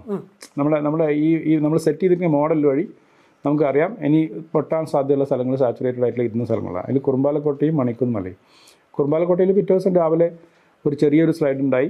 അത് ആ സാച്ചുറേഷൻ ലെവലാണത്. അത് മണിക്കുന്ന് മലയിലെ ഒരു സ്റ്റാർട്ടിങ് മാത്രമേ ഉണ്ടായിരുന്നുള്ളൂ. ആളുകളൊക്കെ കുറച്ച് ബുദ്ധിമുട്ടിലായിരുന്നു, കാരണം അവിടെയും ഒരുപാട് ആൾക്കാർ ഇപ്പോൾ ഫുട് ഹിൽസിൽ താമസിക്കുന്നുണ്ട്. പണ്ട് അത്ര ആൾക്കാരുണ്ടായിരുന്നില്ല. അപ്പോൾ ഒരു അലേർട്ടാണ്, എല്ലാവരും മാറി. പിറ്റേ ദിവസം നമുക്ക് തിരിച്ച് അവിടേക്ക് പോവാം മഴ കുറഞ്ഞു കഴിഞ്ഞാൽ. ഈ ഒരു മെക്കാനിസമാണ് നമുക്ക് ഫസ്റ്റ് ചെയ്യാൻ പറ്റുക. മുണ്ടക്കൈയിൽ തന്നെ നമ്മൾ വാർണിംഗ് കൊടുത്തു, കുറച്ച് പേര് അവർക്ക് സാധ്യമാവുന്ന സ്ഥലങ്ങളിലേക്ക് മാറി. അപ്പം മനസ്സിലാവുന്നത് അവർക്ക് മാറി താമസിക്കാൻ, ഇമ്മീഡിയറ്റ് ആയിട്ട് മാറി താമസിക്കാൻ പറ്റുന്ന ഒരു സംവിധാനം ഉണ്ടായിരുന്നെങ്കിൽ അത് മുഴുവൻ മാറുമായിരുന്നു. അതിന് വേണ്ടിയിട്ട് എന്ത് ചെയ്യണം? അത് ശരിക്കും പറഞ്ഞാൽ നമ്മളൊരു 2020 റിപ്പോർട്ട് നിങ്ങൾ കണ്ടിട്ടുണ്ടോ അറിയില്ല. അപ്പോൾ നമ്മൾ ഈ ഉരുൾപൊട്ടൽ സാധ്യത അതിൽ കൃത്യമായിട്ട് നമ്മൾ ഒരു പോളിസി ഡിസിഷനിൽ പറഞ്ഞിട്ടുണ്ട്. ഷെൽട്ടർ അന്ന് പറഞ്ഞിട്ടുണ്ട്. ഒരു 15 crores ആണ് ഞാൻ അന്ന് നമ്മൾ എസ്റ്റിമേറ്റ് ചെയ്ത്. 15 കോടി രൂപയെങ്കിലും ഉണ്ടെങ്കിൽ നമുക്ക് ഈ ലാൻഡ് സ്ലൈഡ് പോകുന്ന ഏരിയയിൽ ആളുകളെ പ്രയാസമാണ് മാറ്റാൻ. നമുക്കൊരു ഷെൽട്ടർ സേഫായിട്ട് സ്ഥലത്ത് വയ്ക്കുക. ആളുകൾ ഷെൽട്ടർ എന്ന് പറഞ്ഞാൽ ആളുകൾ എന്തായാലും പോകും. നമുക്ക് വേറെ എവിടെയും പോകാനില്ല. ഇപ്പോൾ ഒറീസയിൽ ഇതുണ്ട്, സൈക്ലോൺ ഷെൽട്ടേഴ്സ് ഉണ്ട്. ഇപ്പോൾ നമുക്കിപ്പോൾ വാണിംഗ് കൊടുത്തു കഴിഞ്ഞാൽ ആൾക്കാർ ഓക്കെയാണ്, നമുക്ക് ഇന്ന സ്ഥലത്ത് പോയി താമസിക്കാമെന്ന് പറഞ്ഞാൽ അവർ വേഗം അവിടേക്ക് പോയിക്കോളും. ഈ സംവിധാനം ഇല്ലാത്തത് പ്രശ്നമാണ്. ഇപ്പോൾ അത് 5 years ആയി നമ്മൾ ഈ കോൺസെപ്റ്റ് പറയുകയും ഇത് അവതരിപ്പിക്കുകയൊക്കെ ചെയ്തിട്ട്. അത് ഈസിയാണല്ലോ, നമുക്ക് ചെയ്തൂടെ? എത്ര സ്ഥലത്ത് ചെയ്യാം? ഒരു 5-10 എണ്ണം. ഒന്ന് അവിടെ നിർബന്ധമായിട്ട് ഈ മുണ്ടക്കൈ സ്ഥലത്ത് വേണമായിരുന്നു. സുഗന്ധഗിരിയിൽ ഒരുപാട് ആദിവാസി ഫാമിലികൾ താമസിക്കുന്ന ഒരു സ്ഥലമാണ്. അവിടെ അതൊരു മല ഇടുക്കാണ്. അവിടെ കയറി ചെന്നാൽ പിന്നെ ഒരു വാലിയാണ്. അത് എത്രത്തോളം സേഫാണെന്ന് നമുക്ക് എപ്പോഴും സേഫാണെന്നൊന്നും പറയാൻ പറ്റില്ല. 2019 നിറയെ ഇടിഞ്ഞിട്ടുണ്ട്. പക്ഷെ എന്നാലും അതിൻ്റെ ഉള്ളിൽ ഒരു സേഫ് ലൊക്കേഷനിൽ ഈ ഫൂട്ട് ഹിൽസിൽ താമസിക്കുന്ന, സ്ലോപ്പിൽ താമസിക്കുന്ന ആളുകൾക്ക് വന്ന് നിൽക്കാൻ പറ്റുള്ള ഒരു സ്ഥലം. അത് നമുക്ക് എല്ലാ മലഞ്ചെരുവുകളിലും നമുക്ക് ഐഡൻറ്റിഫൈ ചെയ്യാം, കുറച്ച് വിട്ടിട്ട്. ഈ കുറിച്യർ മലയാണെങ്കിൽ എന്തായാലും വേണം. ഇന്നിപ്പോൾ നമ്മൾ ഈ ഡിസ്കഷൻ നോക്കുമ്പോൾ എനിക്ക് പറയാനുള്ള ഒരേ ഒരു പോയിൻ്റ് അത് തന്നെയാണ്. അത് ഹൈലി അൺസേഫാണ്. അപ്പോൾ അവിടുത്തെ ആളുകൾക്ക് മാറി നിൽക്കാനുള്ള ഒരു സേഫായിട്ടൊരു സ്ഥലം പ്ലാന്റേഷൻ, ടീ പ്ലാന്റേഷനിൽ കുറച്ച് റോഡിൻ്റെ പുറത്ത് റെഡിയാക്കി കഴിഞ്ഞാൽ ആളുകൾക്ക് മഴക്കാലത്ത് അവിടെ വേഗം അവിടെ പോവാം. 2 ദിവസം നമ്മളവിടെ നിന്നു. പൊട്ടിയില്ലെങ്കിൽ പ്രശ്നമില്ലല്ലോ. They can go back on the next day. അവിടെ പോയിട്ട് നമ്മൾ കാര്യങ്ങളൊക്കെ ചെയ്യാം. കൃഷിയും കാര്യങ്ങളൊക്കെ തുടരാം. അതൊക്കെ അവിടെ തുറന്നോട്ടെ. പക്ഷേ ആളുകളുടെ വീടുകൾ സേഫ്റ്റി നോക്കും. ജീവന് വേണ്ടി നമ്മൾ ഈ ഒരു കാര്യങ്ങൾ നമ്മൾ ചെയ്തേ പറ്റൂ. അത് നിർബന്ധമായിട്ടും. ഇവിടെ മാത്രമല്ല, ദിസ് ഇസ് അക്രോസ് കേരള. ഇപ്പോൾ വിലങ്ങാട് ഉണ്ടായി. ഇപ്പോൾ ശരിക്കും പറഞ്ഞാൽ അവിടെ ഒരു റെയിൻഗേജ് ഉണ്ടെങ്കിൽ നമുക്കൊരു 2 ദിവസം മുമ്പ് തന്നെ അവിടെ എത്ര റെയിൻഫാൾ കിട്ടി നമുക്ക് കൃത്യമായിട്ട് നോക്കിക്കഴിഞ്ഞാൽ we could have given some early information to local people. നമുക്ക് ആ സാച്ചുറേഷൻ ഉണ്ട്, നമുക്ക് പറയാം. കവളപ്പാറ ഇതുപോലെ തന്നെയാണ്, ഹൈ സ്ലോപ്പാണ്. അപ്പോൾ അവിടുത്തെ ടോപ്പോഗ്രഫി വളരെ പ്രധാനപ്പെട്ടതാണ്. അവിടുത്തെ പ്ലാന്റേഷൻ ക്രോപ്സ് വളരെ പ്രധാനപ്പെട്ടതാണ്. ട്രീ കവർ ഇല്ലാത്തത് പ്രധാനപ്പെട്ടതാണ്. ഇതൊക്കെ അറിഞ്ഞു കഴിഞ്ഞാൽ നമുക്ക് ആളുകൾക്ക് രക്ഷിക്കാനുള്ള വാർണിംഗ് സിസ്റ്റം നമുക്ക് ഡെവലപ്പ് ചെയ്യാം. പിന്നെ ഇതിൽ കുറേ ടെക്നിക്കലി ഇമ്പ്രൂവ് ചെയ്യാം. അപ്പോൾ നമ്മളിപ്പോൾ അതിനും ശ്രമിക്കുന്നുണ്ട്. പല ആളുകളും ഇതിലേക്ക് താല്പര്യത്തോടുകൂടി വരുമ്പോൾ വി ക്യാൻ ജസ്റ്റ് മോഡിഫൈ, കുറച്ചും കൂടി പ്രിസൈസായിട്ട് ചെയ്യാൻ പറ്റുമെന്നാണ് നമ്മൾക്ക് നോക്കാൻ പറ്റുന്നത്. ഈ 2018 പ്രളയത്തിന് ശേഷം വന്നിട്ടുള്ളൊരു കണക്കിൽ കേരളത്തിൽ, ഇന്ത്യയിൽ മൊത്തം എടുക്കുമ്പോൾ ഉണ്ടായിട്ടുള്ള ലാൻഡ് സ്ലൈഡുകളുടെ എണ്ണവും അതിനകത്ത് വലിയൊരു ശതമാനം കേരളത്തിലാണ് ഉണ്ടായതെന്നും 2000 ചില്ലാനും ലാൻഡ് സ്ലൈഡുകളുണ്ട്. അപ്പോൾ ആ കണക്കിൽ സംശയം പ്രകടിപ്പിക്കുന്നുണ്ട് ആളുകൾ. ഇവിടെ ലാൻഡ് സ്ലൈഡ് ഉണ്ടാവോ? ചെറിയ കിണറിടിഞ്ഞതും വീട് താന്നു പോയതൊക്കെയാണോ ലാൻഡ് സ്ലൈഡിൻ്റെ മണ്ണിടിച്ചിലിൽ പെടുത്തുക? അതുകൊണ്ടായിരിക്കും ഇത്രയും എണ്ണം കൂടിയത്. ഇപ്പോൾ ഹിമാലയത്തിലല്ലേ അത് കൂടുതൽ ഉണ്ടാവേണ്ടത്, മറ്റ് പ്രദേശങ്ങളിലല്ലേ ഉണ്ടാവേണ്ടത്. ഇത് തെറ്റായ കണക്കാണ് എന്നാണ് വാദിക്കുന്നത്. പക്ഷെ നമുക്കറിയാം അതിനുശേഷം ഇറങ്ങിയിട്ടുള്ള കുത്തിയൊലിച്ചു പോകുന്ന കേരളം എന്നുള്ളതിലൊക്കെ കൃത്യമായി ഡോക്യുമെന്റ് ചെയ്തിട്ടുണ്ട്. അപ്പോൾ അതിൻ്റെ ഒരു റിയാലിറ്റി ഫാക്റ്റ് എന്താണ്? അതെന്താണെന്ന് വെച്ച് കഴിഞ്ഞാൽ, ഇപ്പം ഈ ലാൻഡ് സ്ലൈഡ് എന്ന് പറയുന്ന, ഡെബ്രിസ് ഫ്ലോ എന്ന് പറയുന്ന സയൻറ്റിഫിക്കലി പറയുന്ന ഒരു പ്രോസസ്സ് ഉണ്ടല്ലോ. ഒരു പ്രദേശത്ത് നന്നായിട്ട് മഴ പെയ്ത് സാച്ചുറൈസ് ചെയ്തിട്ട് ശേഷം ആ ഒരു സ്ലോപ്പിൻ്റെ ഏതെങ്കിലും വൾണറബിളായിട്ടോ സ്ഥലത്ത് കൂടി ഈ ഉള്ളിൽ സാച്ചുറേറ്റ് ആയിട്ടുള്ള വെള്ളവും ഓവർബർഡനും തള്ളി പുറത്തേക്ക് വരുന്നതാണ് നമ്മൾ പറഞ്ഞ ഒരു തള്ളൽ. അതാണ് നമ്മൾ ഉരുൾപൊട്ടൽ എന്ന് പറഞ്ഞാൽ. നമ്മൾ താഴെ നിന്ന് ആദ്യത്തെ ഉറവ് പൊട്ടും, പിന്നെ മേലോട്ട് പൊട്ടും, അങ്ങനെ വന്നിട്ട് ഇത് ലാൻഡാണ് ഞാൻ പറഞ്ഞത്, വെള്ളമല്ല. കുന്നിൻ്റെ മുകളിൽ സർഫസ് നിന്ന് വരുന്ന വാട്ടറാണ് പറയുന്നത്. നല്ല തെളിഞ്ഞ വെള്ളം പൊട്ടി ഇങ്ങനെ വരും. വയനാട് അങ്ങനെയാണ്. മണ്ണ് വളരെ സോക്കാവും. അതായത് വേനൽക്കാലത്ത് നമുക്കൊരു കമ്പി കൊണ്ട് കുത്തിയാൽ താഴോട്ട് ഇറക്കാൻ പറ്റാത്ത മണ്ണ് മഴക്കാലത്ത് നമ്മൾ കൈ വിരലിട്ടാൽ താഴെ വരെ പോകും. അങ്ങനെയാണ് നമ്മൾ അത്രയും കുഴയും. അപ്പോൾ കാല് താന്നു പോകും. അത്രയും വെള്ളം കുടിക്കുന്ന മലകളാണ് നമ്മുടെ. അപ്പോൾ അവിടെ മേലെ നിന്ന് ഉറവകൾ വരും. ഈ ഉറവ എന്ന് പറയുന്നത് എക്സസ് വാട്ടർ ഇതിൻ്റെ ഉള്ളിലേക്ക് പോയത് ഡിസ്ചാർജാണ്. ഡെയിലി ഇങ്ങനെ ലിറ്റർ കണക്കിന് വന്നുകൊണ്ടിരിക്കുകയാണ്. അങ്ങനെയാണ് നമുക്ക് മല സാച്ചുറേറ്റ് എന്ന് പറയാം. അതിൻ്റെ മേലേക്ക് പിന്നെയും എക്സസ് റെയിൻഫാൾ വരുന്നതാണ് ഈ ലാൻഡ് സ്ലൈഡ് ഉണ്ടാക്കുന്നത്. ഈ ഉറവകളെ നമ്മൾ ഏതെങ്കിലും സ്ഥലത്ത് നിന്ന് അടച്ചു വെച്ചു, വെതർ ഒരു കോൺക്രീറ്റ് ചെയ്തിട്ടോ അല്ലെങ്കിൽ നമ്മൾ ഉറവ് വരുന്ന വഴിയും റോഡ് ഉണ്ടാക്കാൻ വേണ്ടി സൈഡിൽ കൾവെട്ട് കെട്ടി ഇത് പാക്ക് ചെയ്ത് വെച്ചു. വെള്ളം അതേപോലെ എന്നാണോ വരുന്ന മഴക്കാലത്ത് അതേപടി അവിടെ വന്ന് തള്ളി ഇങ്ങനെ നിൽക്കും. ഇങ്ങനെ തള്ളിക്കൊണ്ട് അങ്ങനെ എടുക്കുമ്പോൾ അടഞ്ഞു കിടക്കുക ചെയ്യുക. അടഞ്ഞു കഴിഞ്ഞിട്ട് ഇത് പോകാണ്ടാവില്ല. അപ്പോൾ ആ വരുന്ന വെള്ളം മുഴുവൻ ഇതിനുള്ളിൽ പ്രഷറാണ്. പിന്നെ ഇത് ഇതിനുള്ളിൽ കൂടി വേറെ ഏതെങ്കിലും ഉറവുകളുള്ള സ്ഥലത്തേക്ക് ഈ എക്സസ് വാട്ടറും കൂടി പോയിട്ടാണ് തള്ളുക. ആ തള്ള് നമ്മളെ അടുത്ത ലാൻഡ് സ്ലൈഡായി. ഇത് എല്ലാ സ്ഥലത്തും ഉണ്ടാവും. അപ്പം അങ്ങനെയാണ് നമ്മൾ സ്പ്രിങ്ങുകൾ എല്ലാം നമ്മൾ വെള്ളം ഒഴുകി ഇങ്ങനെ പോകണം. ഈ തൊണ്ടർനാട് നടക്കുന്ന എന്താ, മഴ 4000 മില്ലിമീറ്റർ ആയിക്കഴിഞ്ഞാൽ അവിടെ പുഴകൾ നല്ല തെളിഞ്ഞ വെള്ളം വരാം. അതിങ്ങനെ ഉറവുകൾ പൊട്ടി ഇങ്ങനെ താഴോട്ടേക്ക് ഇങ്ങനെ ഈ സൈക്കിൾ ഇങ്ങനെ നടന്നുകൊണ്ടിരിക്കുകയാണ്. നമ്മൾ ഈ സൈക്കിളിനെ ഡിസ്റ്റർബ് ചെയ്യാണ്ട് മലകളിൽ വരുന്ന വെള്ളം കുറേ ഒഴുകി പോയി കഴിഞ്ഞാൽ, ഇപ്പം ഇന്നലെ ഉരുൾ പൊട്ടി കുറേ ദിവസം 2000 മില്ലിമീറ്റർ മഴ കിട്ടി. അതിന് ഉറവുകൾ വന്നു. ഇന്നിപ്പം 3-4 ദിവസം വെയിലായി. ഇന്ന് ഉച്ചയാകുമ്പോഴത്തേക്കും നാളെ ആകുമ്പോഴത്തേക്കും നമ്മൾ ഈ ഉറവുകളൊക്കെ പറ്റും. അതിൻ്റെ അർത്ഥം മലേൻ്റെ മുകളിലുള്ള വെള്ളം കുറേ താഴോട്ട് ഇറങ്ങി പോയി കഴിഞ്ഞു. മേലവാസത്തൊന്നും വെള്ളമില്ല. ഇനി ഇതിൻ്റെ മുകളിലേക്ക് നാളെ 2 ദിവസം ഒരു 100 മില്ലിമീറ്റർ മഴ പെയ്താലും പ്രശ്നമില്ല. അതാ വീണ്ടും ആ മേലത്തെ ഭാഗം കുടിക്കും. 100 കഴിഞ്ഞ് പിന്നെ അതിൻ്റെ മേലെ ഒരു ക്ലൗഡ് ബേസ്ഡ് വന്നു വെച്ചോ, അവ ഇപ്പം വീണ്ടും 1800 ലെവലിലേക്ക് സാച്ചുറേറ്റഡ് ആവും. പിന്നെ വരുന്ന 200-300 വീണ്ടും നമുക്ക് വാർണിംഗ് സ്റ്റേജാണ്. ഇങ്ങനെയാണ് നമ്മളിതിനെ മനസ്സിലാക്കേണ്ടത്. ആ ഒരു നാച്ചുറൽ പ്രോസസ്സിൽ നമ്മൾ മനസ്സിലാക്കുക. അപ്പോൾ ഈ ഉറവകൾ വളരെ പ്രധാനപ്പെട്ടതാണ്. പലപ്പോഴും നമ്മളിത് അടച്ചു കളയും. പണ്ട് വയനാടിന്റെ പ്രത്യേകതയായിട്ട് പറഞ്ഞിരുന്നത് നൂൽമഴയാണല്ലോ. ഇപ്പോൾ കുറേ കാലമായിട്ട് അത് നിങ്ങളുടെ പഠനത്തിൽ തന്നെ 90-കൾക്ക് ശേഷം തന്നെ കൃത്യമായിട്ട് കാലാവസ്ഥാ മാറ്റത്തിന്റെ ലക്ഷണങ്ങൾ കണ്ടിരുന്നു എന്ന് പറയുന്നത്. പക്ഷെ ഇപ്പം എല്ലാവരും 2018-15 ശേഷമാണ് ഇത്ര തീവ്രമായ കാലാവസ്ഥാ മാറ്റം. പക്ഷെ അത് ഗ്രാജുവൽ ഇൻക്രീസ് തന്നെയാണെന്ന് എവിഡന്റ് ആണ്. അതിൻ്റെ ഒരു മറ്റവിടെ ഉള്ള ആളെന്നുള്ള ഇതിലേക്കും കൂടിയിട്ടെ ഈ ഒരു 90-കൾക്ക് ശേഷം ഉണ്ടായിട്ടുള്ള വയനാടൻ ഭൂപ്രകൃതിയിൽ ഉണ്ടായിട്ടുള്ള മാറ്റം എന്താ? അതെന്ന് വെച്ചാൽ വയനാടിൻ്റെ സൂക്ഷ്മ കാലാവസ്ഥയിലുള്ള മാറ്റം എന്നാണ് നമ്മൾ പറയുന്നത്. അതായത് വയനാട്ടിൽ വളരെ പണ്ട് മുതൽ നൂൽമഴ അങ്ങനെ പെയ്യും. നമ്മളൊക്കെ ചെറുപ്പകാലത്ത് കൃത്യമായിട്ട് രാവിലെ ജൂൺ 1 മുതൽ കൃത്യമായിട്ട് തുടങ്ങും. ഓഗസ്റ്റ് 5 സ്കൂൾ തുറക്കുന്ന ദിവസമാണ് നമുക്കൊരു നീല കളർ ആകാശത്ത് കാണുക. അപ്പോൾ നമ്മൾ ഭയങ്കര സന്തോഷമായിരിക്കും. അതാണ് time. That means June, July, August continuous rainfall. പിന്നെ ചിങ്ങം, കന്നിയിൽ കുറേശ്ശെ മഴ. ഒക്ടോബർ ആകുമ്പോഴത്തേക്ക് നമ്മൾ കംപ്ലീറ്റ് ഫ്രീ ആയിട്ട് വിൻ്ററിലേക്ക് പോകും. വിൻ്ററിൽ തണുപ്പാണ്. അപ്പോൾ ഇതിൽ ഒരു 90സോട് കൂടിയിട്ട് വലിയ ചേഞ്ചസ് വരുന്നുണ്ട്. അതിനെനിക്ക് പദമായിട്ട് നമ്മൾ അസ്യൂം ചെയ്യുന്ന ഒരു കാര്യം എന്ന് പറഞ്ഞു കഴിഞ്ഞാൽ ഇവിടുത്തെ വെജിറ്റേഷനിൽ വന്നിട്ടുള്ള ലോസാണ്. നമ്മളത് ഒരു സയൻറ്റിഫിക്കലി നമ്മൾ സ്റ്റഡി നടത്തിക്കൊണ്ടിരിക്കുന്നുണ്ട്. വയനാട്ടിൽ വന്നിട്ടുള്ള ഇത്ര വർഷങ്ങളുണ്ടായിട്ടുള്ള വെജിറ്റേഷൻ കവറിൽ വന്നിട്ടുള്ള ലോസ് എങ്ങനെ സൂക്ഷ്മ കാലാവസ്ഥയെ ബാധിക്കുന്നു. അതിൽ ആമസോണിൽ അങ്ങനത്തെ ഒരു സ്റ്റഡി നടന്നിട്ടുണ്ട്. അതായത് ട്രീ കവർ നമ്മൾ ലോക്കൽ പ്രസിപ്പിറ്റേഷനെ ഇൻഫ്ലുവൻസ് ചെയ്യുന്നുണ്ടെന്നുള്ളത്. അതുപോലെ മണ്ണിലെ മോയ്സ്ചറൊക്കെ ചെയ്യുന്നുണ്ട്. വയനാട്ടിൽ അതെങ്ങനെയാണ് ബാധിച്ചിട്ടുള്ളതെന്ന് നോക്കിക്കൊണ്ടിരിക്കുന്നുണ്ട്. അപ്പം ഈ 90 മുതലുള്ള 2000 വരെയുള്ള കാലം ഡെഫിസിറ്റ് റെയിൻഫാളാണ്. അതായത് വളരെ കുറവാണ്. 50%, 53% ഒക്കെ ഡെഫിസിറ്റാണ്.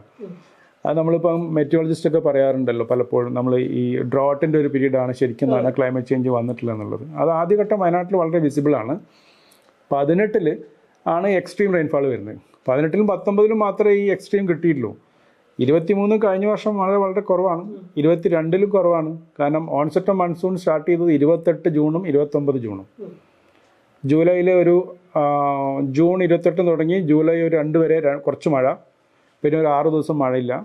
പിന്നെ ജൂലൈ 10 മുതൽ ഒരു 25 വരെ ഭയങ്കരമായിട്ട് മഴ, പിന്നെ ഒരു 10 ദിവസം ഗ്യാപ്പ് കഴിഞ്ഞു. ആ സീസൺ കഴിഞ്ഞു. അപ്പോൾ 1200 മില്ലിമീറ്ററൊക്കെ ആവറേജ് നമുക്ക് കിട്ടിയിട്ടുള്ളൂ. ഇത് നമ്മൾ പറയുന്ന ഈ മഴയിൽ വന്നിട്ടുള്ള വേരിയബിലിറ്റി. നമ്മൾ ഈ പറയുന്ന പോലെ short intense rainfall as predicted by മെറ്റീരിയോളജിസ്റ്റുകൾ പറയുന്ന പോലെ ഷോർട്ട് ഇൻറ്റൻസ് റെയിൻഫാൾ വളരെ ക്ലിയർ ആണ് പിക്ചർ. അതിൻ്റെ ഇടയ്ക്ക് കുറേ വർഷത്തിന് ശേഷം ഈ വർഷമാണ് നമുക്ക് ഈ പറഞ്ഞ മാതിരി ജൂൺ 1 ഒരു സ്റ്റഡി റെയിൻഫാൾ തുടങ്ങിയത്. ഒരു പക്ഷേ അതെനിക്ക് തോന്നുന്നത് നിങ്ങൾ ഒരു പക്ഷേ കൺസൾട്ട് ചെയ്യേണ്ട കാര്യമാണ്. കുറച്ചും കൂടി എക്സ്പെർട്ടൈസുള്ള ആൾക്കാരോട് ചോദിക്കണം. അത് എൽനിനോ ടു ലാനിനോ ഫേസ് ഇപ്പോൾ ഈ വർഷം ആരംഭിച്ചിട്ടുണ്ട്. ജൂലൈ ഓഗസ്റ്റിലാണ് ന്യൂട്രൽ ടു ലാനിനോയ്ക്ക് പോകുന്നത്. ഒരു പക്ഷേ അത് നമ്മുടെ മൺസൂൺ സിസ്റ്റത്തെ സപ്പോർട്ട് ചെയ്തിട്ടുണ്ടോ എന്നുള്ളത് എനിക്കറിയില്ല. But need to be study. അപ്പോൾ അതുകൊണ്ടാണോ നമുക്ക് കൃത്യമായിട്ട് ഈ തുടക്കം വന്നത് എന്നുള്ളത് ഇനിയിപ്പോൾ അടുത്ത 2-3 വർഷത്തെ നമ്മളെ റെയിൻഫാൾ പാറ്റേൺ നോക്കിക്കഴിഞ്ഞാൽ നമുക്ക് മനസ്സിലാവും. അങ്ങനെയാണ് അതിൻ്റെ ഒരു വശം.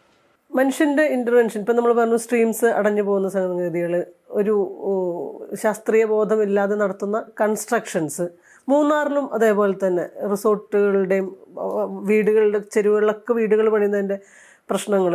പക്ഷെ അപ്പോഴും പൊതുസമൂഹം ഉന്നയിക്കുന്ന ചോദ്യം, പിന്നെ ഇതൊക്കെ എന്ത് ചെയ്യും, നഗരത്തിൽ മാത്രമുള്ളവർ ജീവിച്ചാൽ മതിയോ, അവർ അതുപോലെ തന്നെ മറ്റുള്ളവരും ജീവിക്കേണ്ടേ എന്നുള്ളതാണ്. കടലോര മേഖലയിലും ഈ പ്രശ്നമുണ്ട്. അവരുടെ അടുത്ത് അവർ എങ്ങനെ ജീവിക്കും എന്നൊക്കെയുള്ള സംഗതി. കേരളത്തിന് മൊത്തം എടുത്തു കഴിഞ്ഞാൽ ജനസംഖ്യ ഒരു വിഷയം തന്നെയാണല്ലോ, അതിനനുസരിച്ചിട്ടുള്ള ഭൂപ്രകൃതിയുമല്ല. അപ്പോൾ മറ്റ് രാജ്യങ്ങളിലെ മാതൃകകൾ അല്ലെങ്കിൽ മറ്റ് സംസ്ഥാനങ്ങളിലെ മാതൃകകൾക്കനുസരിച്ചിട്ടുള്ള റോഡുകളും വികസന പ്രവർത്തനങ്ങളും, വികസനം എന്ന് ഉദ്ദേശിക്കുന്നത് കൺസ്ട്രക്ഷൻസ് ആണല്ലോ മെയിനായിട്ട്, അങ്ങനെയാണല്ലോ വ്യാഖ്യാനിച്ചുകൊണ്ടിരിക്കുന്നത്. അത് കേരളത്തിന് പറ്റില്ല എന്ന് നമുക്ക് മനസ്സിലാവും. പക്ഷേ അതെന്തുകൊണ്ടാണ് പ്ലാനിങ്ങിലും ഭരണതലത്തിലും ആളുകളുടെ മനസ്സിലുമൊന്നും ആ രീതിയിൽ ചിന്തിക്കാൻ പറ്റാത്തത്? കേരളം എന്തുകൊണ്ടാണ് മറ്റുള്ള ഒന്നിനെ മാതൃകയാക്കാൻ പറ്റാത്തത്? അതൊരു പക്ഷേ we have been living in luxury of water resources and food. അതായിരിക്കണം എന്ന് എനിക്ക് തോന്നുന്നത്. നമ്മൾ തമിഴ്നാടും കേരളവും എടുത്തു കഴിഞ്ഞാൽ ഒരു മലേൻ്റെ അപ്പുറത്ത് വളരെ ദരിദ്രമായ വിഭവങ്ങളില്ലാത്ത ഒരു ജനസമൂഹം, ആ മലേൻ്റെ ഇപ്പുറത്ത് ഏതൊരു സിവിലൈസേഷനോ, നമ്മൾ സിവിലൈസേഷൻ്റെ ഹിസ്റ്ററി നോക്കുകയാണെങ്കിൽ പറയാം, എല്ലാം ഉണ്ടായത് വെള്ളവും നദീതടങ്ങളുമാണ്. കേരളത്തെ സംബന്ധിച്ച് നമ്മൾ നോക്കുകയാണെങ്കിൽ 44 നദികൾ, നമുക്ക് എവിടെ വേണമെങ്കിലും ജീവിക്കാം. വെള്ളമാണല്ലോ നമ്മൾ പ്രൈമറി ഫാക്ടർ. എല്ലാ സ്ഥലത്തും വെള്ളമുണ്ട്, നമുക്ക് എവിടെ വേണമെങ്കിലും ജീവിക്കാം. എല്ലാ സ്ഥലത്തും നല്ല മണ്ണുണ്ട്, നമുക്കവിടെ താമസിക്കാം. അപ്പോൾ ഈ ഒരു ഹിസ്റ്റോറിക്കലി ഇത്രയും റിസോഴ്സ് റിച്ച് ആയിട്ട് ജീവിച്ചു വന്നിട്ടുള്ള ഒരു സൊസൈറ്റി ആയതുകൊണ്ടായിരിക്കണം നമ്മൾ ഇങ്ങനെ ആയിപ്പോയെന്ന് എനിക്ക് തോന്നുന്നത്. പക്ഷേ ഇന്നത് കാലാവസ്ഥാ മാറ്റത്തിൻ്റെ ഒരു കണ്ടസ്റ്റിൽ വരുമ്പോൾ നമ്മളെ തന്നെ അത് വലിയൊരു റിസ്കിലെത്തിച്ചിരിക്കുകയാണ്. ഈ പറഞ്ഞ റിസോഴ്സ് ലക്ഷറി റോഡ് ചെയ്ത് പോകാമെന്നുള്ളതാണ് എനിക്ക് കാണുന്നത്. കാരണം വെസ്റ്റേൺ സ്ലോപ്പ് മുഴുവൻ ഇടിഞ്ഞിങ്ങനെ അങ്ങോട്ട് പോയിക്കൊണ്ടിരിക്കും. അതുകൊണ്ടാണ് ഒരു പക്ഷേ നമ്മൾ ഇൻഡിവിജ്വൽ വീടുകളെക്കുറിച്ചും ഒക്കെ വലിയ കൺസ്ട്രക്ഷൻസ് ഒക്കെ ഉണ്ടാക്കുന്നത് വെച്ചാൽ ഈ റിസോഴ്സ് ലക്ഷറിയിൽ നിന്ന് വരുന്നിട്ടുള്ള നമ്മുടെ ഒരു മനസ്സാണ്. അതേസമയം നിങ്ങൾ ഊട്ടിയിലേക്ക് പോയി നോക്കൂ. ഊട്ടിയിൽ ഈ മലഞ്ചെരുവുകളിൽ ചെറിയ വീടുകളിലാണ് ആൾക്കാർ മുഴുവൻ താമസിക്കുക. ഒരു പക്ഷേ മലയാളിക്ക് ഒരിക്കലും നമുക്ക് അത്രയും കുഞ്ഞു വീടുകളിൽ താമസിക്കുക എന്ന് പറയുന്നത് ഒരു ആലോചിക്കാൻ പോലും പറ്റാത്ത കാര്യമായിരിക്കും. അപ്പോൾ മലമുകളിലെ വികസനവും മലമുകളിലുള്ള ആളുകളുടെ ജീവിതവും നോക്കുന്ന സമയത്ത് നമ്മൾ ഈ ചെറുതുകൾക്ക് വളരെ പ്രാധാന്യമുണ്ട്. പ്രത്യേകിച്ചും ഇപ്പോഴാണ് കുറച്ച് കാലമായിട്ടാണ് നമുക്ക് ഇവിടെ വയനാട്ടിൽ ഹൈ റൈസ് ബിൽഡിങ്ങുകളൊക്കെ വന്നത്. അതൊരു ആളുകൾ ട്രാവൽ ചെയ്യുന്നതിൻ്റെ ഭാഗമായിട്ട് ഈ പ്രദേശം വളരെ മനോഹരമായതുകൊണ്ട്, പ്ലെയിൻസിൽ ചൂട് കൂടുതലായതുകൊണ്ട് ഹില്ലിലേക്കുള്ള മനുഷ്യൻ്റെ സ്വാഭാവികമായിട്ടുള്ള ഒരു യാത്രയുടെ ഭാഗമായിട്ടാണ് ഇവിടേക്ക് വരികയും ഇവിടെ കൂടുതൽ ഇൻവെസ്റ്റ്മെൻറ്റ് നടക്കുകയും ഇവിടെ കൂടുതൽ വിഭവങ്ങളും വീടുകളും ബിൽഡിങ്ങുകളും ഒക്കെ ഉണ്ടാവുകയൊക്കെ ചെയ്യുന്നത്. അത് മാറ്റണം എന്നുണ്ടെങ്കിൽ നമ്മൾ സ്വയം ഈ കാലാവസ്ഥാ മാറ്റത്തിൻ്റെ ഉത്തരവാദി, ഇപ്പം മുണ്ടക്കൈ ലാൻഡ് സ്ലൈഡിൻ്റെ ഉത്തരവാദികൾ എന്ന് പറഞ്ഞാൽ നമ്മളെല്ലാവരുമാണ്. ഒരു ഗ്ലോബൽ വാർമിങ്ങിൻ്റെ ഒരു ബൈ പ്രോഡക്റ്റാണത്. അവർ ചെയ്തിട്ടുള്ള പ്രശ്നമൊന്നുമല്ല, അവരുടെ ഒരു ഉത്തരവാദിത്തത്തിൽ വരുന്നൊരു കാര്യമല്ല. അത് മൊത്തം ഗ്ലോബൽ സൊസൈറ്റി തന്നെ ഉണ്ടാക്കി വന്നിട്ടുള്ള അതിൻ്റെ ഒരു ബൈ പ്രോഡക്റ്റ് മാത്രമാണ് നമ്മൾ ഈ കാണുന്ന പ്രശ്നം എന്ന് പറയുന്നത്. അപ്പോൾ അതിൽ നമ്മളെല്ലാവരും ഉത്തരവാദിയാണ്. നമ്മൾ ഓരോരുത്തരുടെയും കാർബൺ എമിഷൻ നമുക്ക് എത്രത്തോളം കുറയ്ക്കാൻ പറ്റുമോ അവിടെയാണ് ഇതിൻ്റെ ഒരു അൾട്ടിമേറ്റ് ആൻസർ ഇരിക്കുന്നത്. പക്ഷേ ഇമ്മീഡിയറ്റ് സൊല്യൂഷൻ എന്ന് പറയുന്നത് ഈ ആളുകളെയൊക്കെ സേഫ് ഗാർഡ് ചെയ്യാനുള്ള ഒരു മെക്കാനിസം നമ്മൾ ഉണ്ടാക്കിയെടുക്കണം. ഇനിയിപ്പോൾ മുണ്ടക്കൈ ഉണ്ടായി, ഇനിയുള്ള സാധ്യതകൾ കിടക്കുന്നുണ്ടോ? ഇത്തരം അതിനും കൂടെ നമുക്ക് ചർച്ചയിൽ നിരന്തരം നിർത്തുക എന്നുള്ളതും കൂടി ഒരു ബാധ്യതയാണല്ലോ. ഉണ്ട്, തീർച്ചയായിട്ടും ഉണ്ട്. ഏതൊക്കെ പ്രദേശങ്ങളെ വയനാട്ടിൽ നോക്കുകയാണെങ്കിൽ കുറിച്യർ മലയുടെ സ്ലോപ്പുള്ള ഈ സേട്ടുകുന്ന് മേൽമുറി ഭാഗം വളരെ സെൻസിറ്റീവാണ്. ഒരു ലാൻഡ് സ്ലൈഡ് ഉണ്ടായിട്ട് അതിൻ്റെ മറിയിലാണ് ആളുകൾ വളരെ ഭീതിയിലാണ്. നമ്മളെപ്പോഴും ഫീൽഡ് വിസിറ്റ് പോകുമ്പോൾ, നമ്മൾ മൺസൂണിൻ്റെ ഇടയ്ക്ക് ഈ മലകളിലൊക്കെ ഇടയ്ക്കിടയ്ക്ക് ഫീൽഡ് വിസിറ്റ് പോകും, ആൾക്കാരോട് സംസാരിക്കും. അപ്പോൾ അവർക്ക് എപ്പോഴും പേടിയാണ്, അവർക്ക് അവിടെ നിന്ന് പോകാൻ താല്പര്യമുണ്ട്.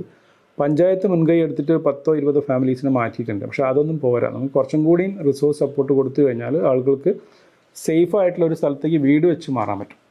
ബാക്കി കൃഷിയൊക്കെ അവിടെ നിന്നോട്ടെ, നമുക്ക് ആ ഒരു റീസണബിളി പോയി വന്നിട്ട് ചെയ്യാൻ പറ്റുന്ന സ്ഥലങ്ങളേ ഉള്ളൂ എല്ലാ കൃഷികളൊക്കെ ചെയ്യുന്നത്. അതൊന്നും അവർ മാറ്റേണ്ടതില്ല. അത് ഡിപ്പെൻസ് അപ്പോൺ മഴ ലാൻഡ് സൈഡ് വന്നാൽ ചിലപ്പോൾ വാണി താഴ്ന്നു പോയിരിക്കും. പക്ഷേ as long as they wish they can also cultivate in that area.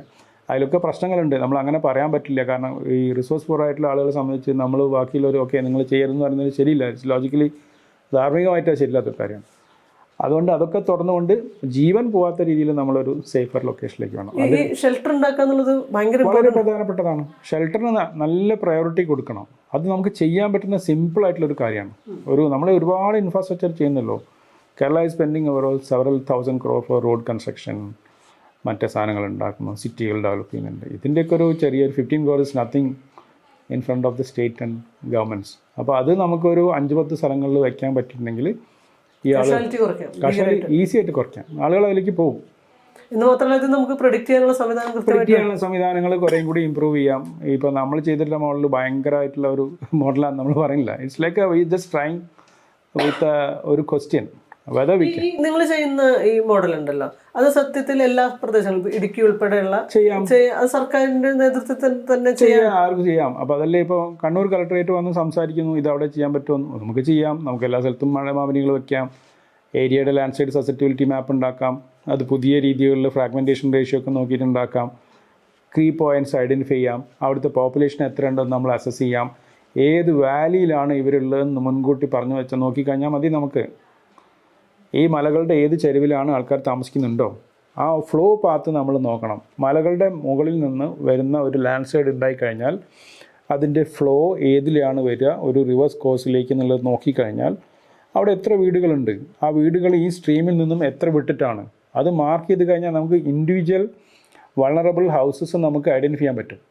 അത് കഴിഞ്ഞിട്ട് നമുക്ക് അവിടുത്തെ റെയിൻഫാൾ മോണിറ്റർ ചെയ്യാൻ പറ്റിയിട്ടുണ്ടെങ്കിൽ നമുക്ക് നേരത്തെ പറയാം ഇതൊരു വലിയൊരു എക്സ്ട്രീം റെയിൻഫാൾ അവിടെ വരികയാണ്, ക്ലൗഡ് ബേസ്ഡ് വരുന്നുണ്ടെങ്കിൽ അതിന് മുമ്പ് തന്നെ അറ്റ്ലീസ്റ്റ് ഒരു ബ്രീത്തിങ് സ്പേസ് നമുക്ക് കിട്ടുന്നതാണ് എനിക്ക് തോന്നുന്നത്. ഇപ്പോൾ ഈ മുണ്ടക്കൈൻ്റെ കേസിൽ തലേ ദിവസം തന്നെ ഇപ്പോൾ നമ്മളെ മെറ്റ് വിളിച്ച അഭിലാഷെല്ലാം ഡെയിലി റഡാർ ഇമേജസ് ഡാറ്റ നമ്മുടെ സെൻറ്ററിലേക്ക് തരുന്നുണ്ട്.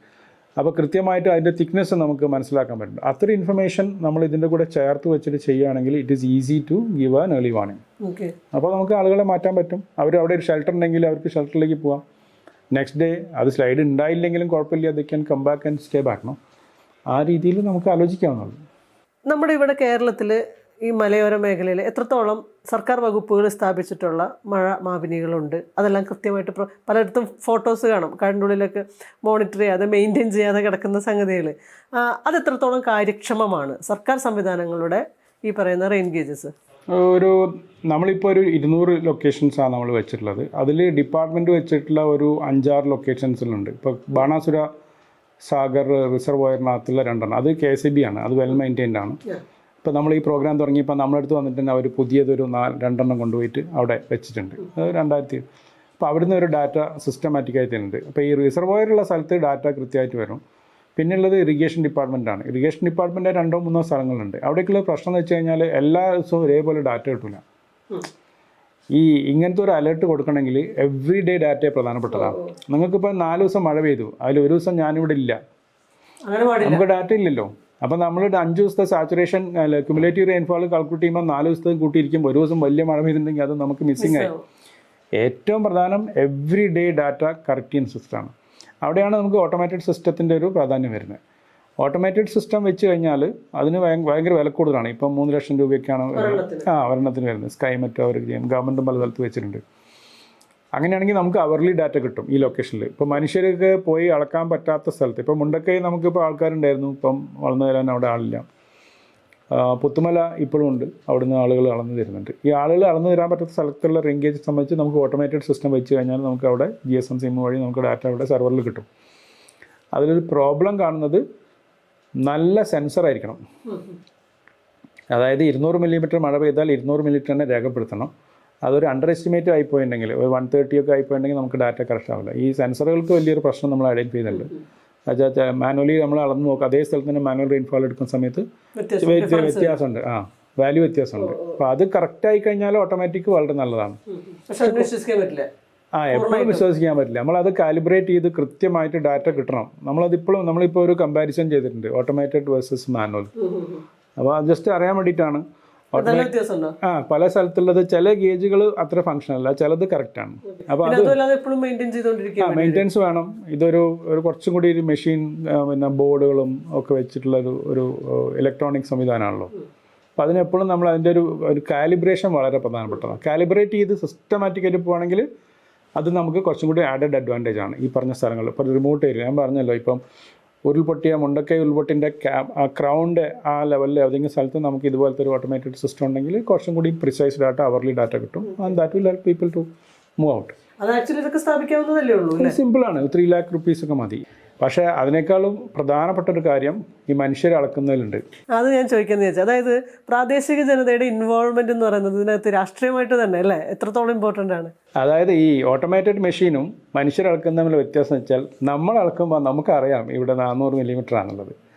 ഈ ഓട്ടോമേറ്റഡ് സിസ്റ്റത്തിൽ ആ ഡാറ്റ നേരെ ഒരു സെർവറിൽ പോയി ഒരു പക്ഷേ അനലൈസ് ചെയ്യുന്ന എനിക്കോ അല്ലെങ്കിൽ നിങ്ങൾ അനലൈസ് ചെയ്യണം നിങ്ങൾക്ക് കിട്ടുള്ളൂ. ഈ ലോക്കൽ ആളായിട്ട് അതിന് കണക്ഷൻ ഇല്ല. പക്ഷേ നമ്മൾ ചെയ്യുന്ന ഈ മലമുകളിലൊക്കെ ഉള്ള ആൾക്കാരാണ് അളക്കുന്നത്. അപ്പോൾ അവർക്ക് തന്നെ അറിയാം ഇന്ന് 200 300 ഇപ്പോൾ എല്ലാവർക്കും അറിയാം 572 മില്ലിമീറ്റർ എന്നുള്ളത് ഇപ്പോൾ എല്ലാവർക്കും മനസ്സിലായിട്ടുണ്ട്. ഇപ്പോൾ മുണ്ടക്കൈ ഓട്ടോമാറ്റിക് ഉണ്ടാവും. ഇന്നിപ്പോൾ 200 പെയ്തു, രാവിലെ മഴ പെയ്യാണ്, അയ്യോ ഇത് നാളത്തേക്ക് 400 ആവുമല്ലോ എന്ന് പറയുമ്പോൾ നമ്മളെ തലയിൽ ഓടും ഇനി ഇവിടെ പ്രശ്നത്തിന് സാധ്യതയുണ്ടെന്നുള്ളത്.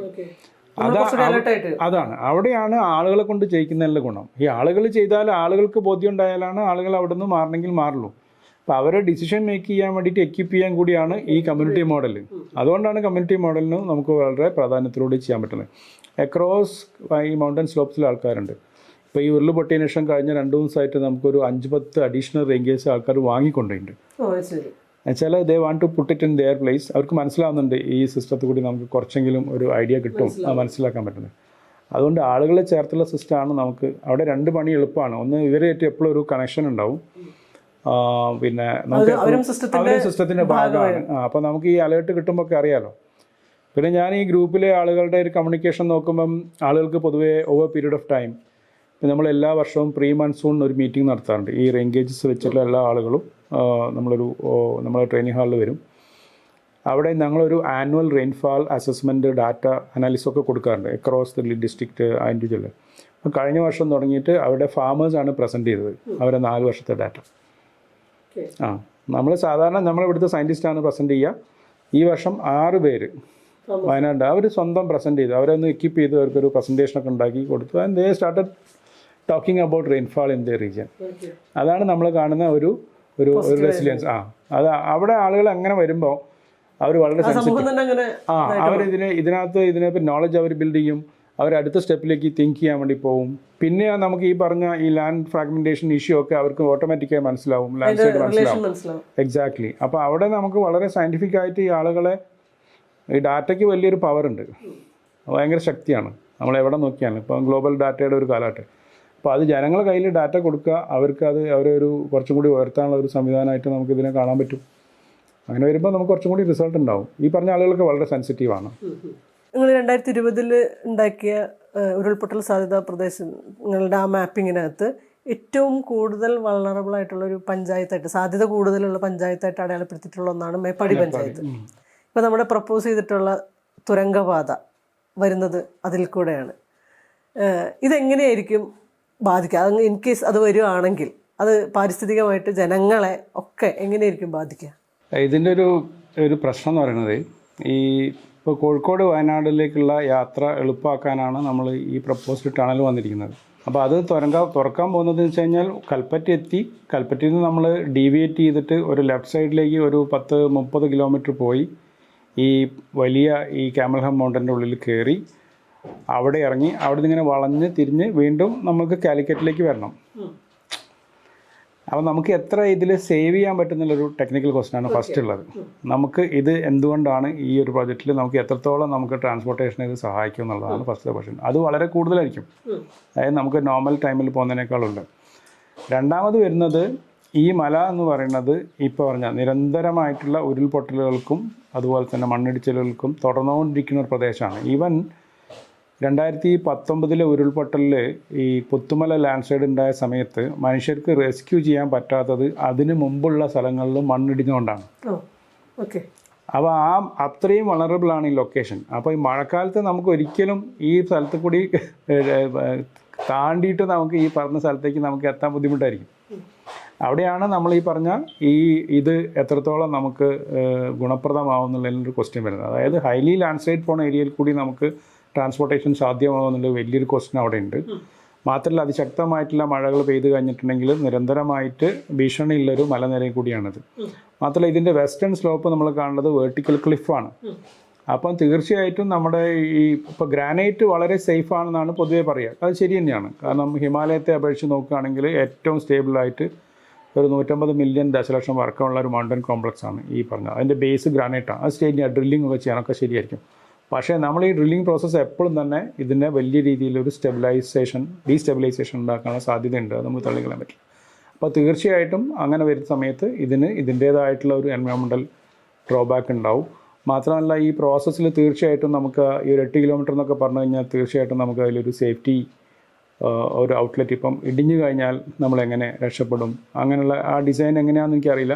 പക്ഷെ അതും വേണ്ടി വരും. ഒരു പക്ഷേ വേർട്ടിക്കൽ മേലോട്ടേക്കുള്ള ഒരു എക്സ്കവേഷൻ ഹോളുകളോ അങ്ങനത്തെ എന്തെങ്കിലും അല്ല ലാറ്ററൽ സംവിധാനങ്ങളൊക്കെ വരുന്ന സമയത്ത് കുറച്ചും കൂടി നമ്മൾ ഇതിനെ ഫ്രജൈലാക്കുകയാണ് ചെയ്യുക ഈ മൗണ്ടന്. ആ ഒരു സാധ്യത അവിടെ നിലനിൽക്കുന്നുണ്ട്. അപ്പോൾ ടെക്നിക്കലി എനിക്ക് ഇത്രയാണ് പറയാനുള്ളത്. This is not going to support ഒരു വളരെ ക്രിട്ടിക്കലായിട്ടുള്ള ഒരു സമയത്ത് നമുക്ക് ട്രാൻസ്പോർട്ടേഷൻ ഈ സാധനം സഹായിക്കുമെന്ന് പറയാൻ പറ്റില്ല. അതിനേക്കാൾ കുറച്ചും കൂടി നല്ലത് എക്സിസ്റ്റിംഗ് റോഡ് വൈഡൻ ചെയ്യുക എന്നുള്ളതാണ് തീർച്ചയായിട്ടും. ഇപ്പോൾ നമ്മൾ ഓൾറെഡി നമ്മൾ കാണേണ്ടത് നമ്മൾ ഈ മൗണ്ടനിൽ നമുക്ക് വയനാട്ടിൽ നിന്ന് ഒരു 4 ഘാട്ട് റോഡുണ്ട്. പേരിയ ഉണ്ട്, കുറ്റ്യാടി റോഡുണ്ട്, താമരശ്ശേരി ഘാട്ടുണ്ട്, ഇത്രയും ഘാട്ട് റോഡ്സ് ഉണ്ട്. ഇപ്പോൾ ഇത് ഓൾറെഡി നമ്മളൊരു സിസ്റ്റത്തിൽ കുറേ ഡാമേജ് ആക്കി കഴിഞ്ഞു. ഇപ്പോൾ താമരശ്ശേരി ചുരം എന്ന് പറഞ്ഞു കഴിഞ്ഞാൽ വർഷങ്ങളായിട്ടുള്ള ചുരമാണ്. പെരിയ ചുരം അതുപോലെ തന്നെ കുറ്റ്യാടി ചുരം ഉണ്ട്. ഈ റോഡുകളിൽ നിലവിൽ അതിന് വീതി കൂട്ടിയിട്ട് നമുക്ക് കുറച്ചും കൂടി വണ്ടികൾ ട്രാൻസ്പോർട്ടേഷനാണ് നമ്മളെ പ്രശ്നം. അതിനെ നമ്മൾ വൈഡൻ ചെയ്തിട്ട് പോയി കഴിഞ്ഞാൽ ബാക്കിയുള്ള ഭാഗം നമുക്ക് ഇൻടാക്റ്റ് ആയിട്ട് സൂക്ഷിക്കാം. ഇതൊരു ബയോഡൈവേഴ്സിറ്റി ക്വസ്റ്റ്യൻ കൂടിയാണ്. ഈ ക്യാമൽഹാം വെള്ളരിമല എന്ന് പറഞ്ഞത് വലിയൊരു ബയോഡൈവേഴ്സിറ്റി ആയിട്ടുള്ള വെസ്റ്റേൺ ഘാട്സിലെ ഏറ്റവും ഡൈവേഴ്സിറ്റി ഉള്ള ഒരു ഏരിയയും ഒരു പക്ഷേ ലോകത്തിൽ എവിടെയില്ലാത്ത ഒരു പെർട്ടിക്കുലർ സ്പീഷീസ് ഓഫ് ബേർഡ്സിൻ്റെ ഒരു ഹാബിറ്റാറ്റും കൂടിയാണ്. ബാണാസുര ചിലപ്പൻ എന്നൊക്കെ പറഞ്ഞിട്ട്. അപ്പോൾ ഭാവിയിൽ നമുക്ക് ഇത് മാത്രമല്ല, ഇത് കുറേ പ്രൈവറ്റ് ഫോറസ്റ്റുകളും വെസ്റ്റഡ് എൻക്രോച്ച്മെൻറ്റും ഒക്കെ ഉള്ള സ്ഥലങ്ങളാണ്. അപ്പോൾ ഈ മൊത്തം ബയോഡൈവേഴ്സിറ്റി ലോസിലേക്കൊക്കെ ഭാവിയിൽ നമുക്ക് ഈ ഒരു ബജറ്റ് ലീഡ് ചെയ്യും എന്നുള്ളതിൽ യാതൊരു സംശയമില്ല. ഇപ്പോൾ ഇൻ്റർനാഷണലി തന്നെ ഇതിൻ്റെ ഒരു പൈതൃക പട്ടികയിൽ ഉൾപ്പെടുത്തിയ ഏറ്റവും എന്താ പറയുക എൻവയോൺമെൻ്റലി ഹോട്ട്സ്പോട്ടായിട്ട് കണ്ടെത്തിയ ഒരു സ്ഥലവും കൂടിയാണല്ലോ വെസ്റ്റേൺ ഘാട്സ് എന്ന് പറയുന്നത്. അങ്ങനെ ഇരിക്കുമ്പോഴും ഇതിനെ അങ്ങനെയല്ല നമ്മുടെ സ്ഥാപനങ്ങളും സർക്കാർ സംവിധാനങ്ങളും ഒക്കെ കാണുന്നത് എന്നുള്ളൊരു പക്ഷേ സയൻറ്റിഫിക് സമൂഹവും അതിനെ ഉറക്കെ പറയാനായിട്ട് പലപ്പോഴും തയ്യാറാവുന്നില്ല എന്നൊരു ആശങ്കയും കൂടെ നിലനിൽക്കുന്നില്ലേ? ഈ മലകൾ ഇത്രയും പ്രധാനപ്പെട്ടതാണെന്നോ? അതിങ്ങനെ നിരന്തരം പറഞ്ഞുകൊണ്ടിരിക്കേണ്ട ഒരു സംഗതി തന്നെയാണ്. അത് തീർച്ചയായിട്ടും പറയണല്ലോ. വെസ്റ്റേൺ ഘാട്സ് എന്ന് പറഞ്ഞു കഴിഞ്ഞാൽ ഇപ്പം ഞാൻ വെസ്റ്റേൺ ഘാട്സിൽ റിസർച്ച് ചെയ്യാൻ തുടങ്ങിയിട്ട് ഏകദേശം ഒരു 20 വർഷത്തോളമായി. എൻ്റെ റിസർച്ചിൻ്റെ ഒരു മേജർ ഭാഗവും ഞാൻ മലകളുടെ മേലെ താമസിച്ചിട്ട് തന്നെ ചെയ്ത്. അതുകൊണ്ട് നമുക്കറിയാം അവിടുത്തെ ഡൈവേഴ്സിറ്റി. ഇപ്പോൾ ഈ ക്യാമൽഹാം മൗണ്ടൻസ് എന്ന് പറഞ്ഞു കഴിഞ്ഞാൽ കഴിഞ്ഞ ഒരു 10 വർഷത്തിൽ ഒരു 8-9 പുതിയ സ്പീഷീസ് ഓഫ് പ്ലാന്റ്സ് ഡിസ്കവർ ചെയ്തിട്ടുള്ളൊരു സ്ഥലമാണ്. നിങ്ങൾ ആലോചിക്കണം, നമ്മൾ സംസാരിക്കുന്നത് 2024-ലാണ്. 2024-23 പോലും പുതിയ സ്പീഷീസ് ചെടികൾ ഐഡൻറ്റിഫൈ ചെയ്ത് വരുന്നു. പുതിയ പക്ഷികൾ നമുക്ക് അവിടെ നിന്ന് 2017 നമ്മൾ ഡിസ്ക്രൈബ് ചെയ്യുന്നത്. അപ്പോൾ അത്തരത്തിലുള്ള ഒരു ഡൈവേഴ്സിറ്റി ഉള്ള ഒരു സ്ഥലം എന്ന് പറഞ്ഞു കഴിഞ്ഞാൽ it should be A national park. ഈ മൗണ്ടൻ റേഞ്ച് എന്ന് പറഞ്ഞു കഴിഞ്ഞാൽ നമ്മുടെ ഒരു ദേശീയ ഉദ്യാനമായിട്ട് നമ്മൾ പ്രൊട്ടക്റ്റ് ചെയ്യേണ്ട ഒരു സ്ഥലമാണ്. അത്രയും പ്രാധാന്യത്തോട് കൂടിയിട്ട് നമ്മളത് ചെയ്യണം. അവിടെ അതിന് മുന്നോടിയായിട്ട് നമ്മൾ ഇത്തരത്തിലുള്ള ഡെവലപ്മെൻറ്റ് വർക്കുകളൊക്കെ വരുമ്പോൾ തീർച്ചയായിട്ടും അത് നമ്മുടെ ഈ ഹെറിറ്റേജിനെ തന്നെ ഇല്ലാണ്ടാക്കുമെന്നാണ് പറയാനുള്ളത്.